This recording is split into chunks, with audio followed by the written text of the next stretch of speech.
श्री वृंदावन विहारिणे नमः। देखिए, आत्मा रूप से तो भगवान सर्वत्र व्याप्त हैं, जिसको परमात्मा कहते हैं। एक ही आत्मा समस्त स्थान पर है। आत्मा के सिवा और कुछ है भी नहीं।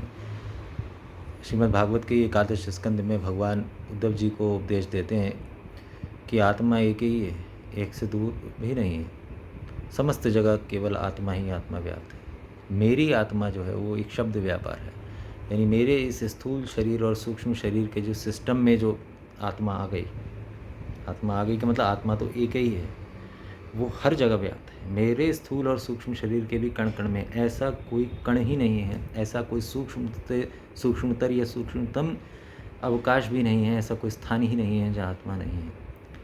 तो जो मेरी आत्मा है, वेदांत की दृष्टि से देखा जाए, अध्यात्म की दृष्टि से देखा जाए, तो मेरी आत्मा शब्द व्यवहार जो है ये ठीक नहीं है, ये ठीक नहीं बैठता। किंतु शब्द व्यवहार के लिए, व्यापार के लिए इस सिस्टम में जो आत्मा का अंश आ रहा है, जो आत्मा का जो भी भाग इस शरीर में है, उसको मेरी आत्मा कहते हैं। ठीक है, क्योंकि आत्मा सब जगह है, तो इस शरीर में भी है, इस शरीर के कण कण में भी है। अब साथ में है इसके जीव शक्ति। ममे वांशो जीव लोके जीव भूता सनातना, गीता में कहा भगवान ने कि मेरा ही शक्ति रूप अंश ये जीव है। अब ये जीव शक्ति जो चेतना का स्वरूप लेती है, वो इस पूरे स्थूल शरीर में, सूक्ष्म शरीर में व्याप्त है।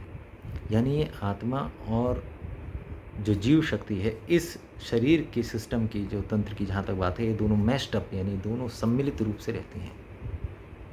इसी को भागवत में एक वृक्ष पर दो पक्षी रहते हैं कहा गया।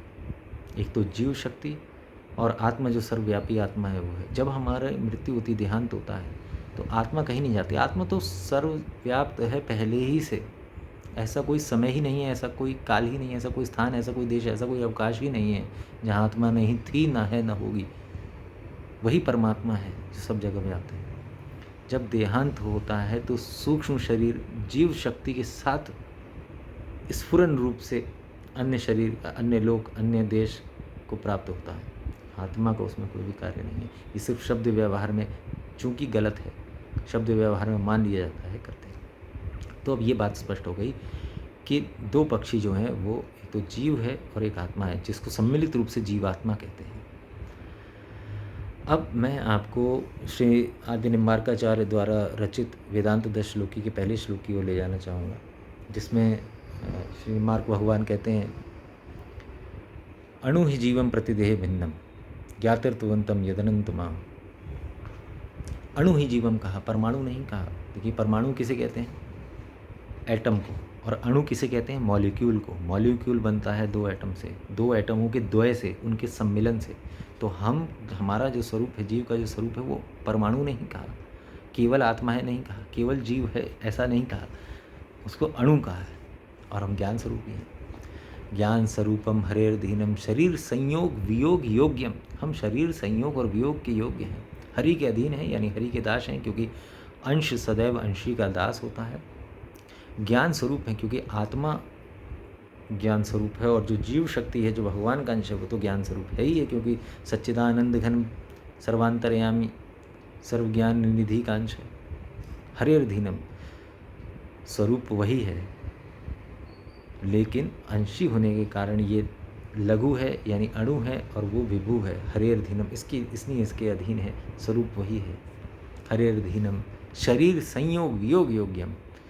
शरीर का संयोग के योग्य तो है ही है, क्योंकि कर्मों के चक्र से जब तक नहीं मिलेंगे, पाप पुण्य का कोई भी बैलेंस रहेगा, तो उस प्रारब्ध को भोगने के लिए जो भी बैलेंस रहेगा, जीरो पर जब तक नहीं रहेंगे, चाहे माइनस में रहें चाहे प्लस में, उसको जीरो पर लाने के लिए नित्य नए शरीर, नए संसार, नए परिवेश मिलते रहेंगे। शरीर संयोग के योग्य तो है ही है, शरीर वियोग के योग्य भी हैं, यानी शरीर कभी ना प्राप्त हो।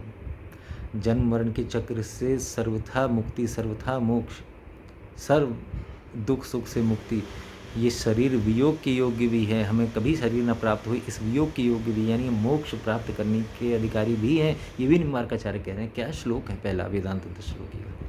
अणु ही जीवम प्रतिदेह भिन्नम ज्ञातृत्वंतम यदनंत माहु।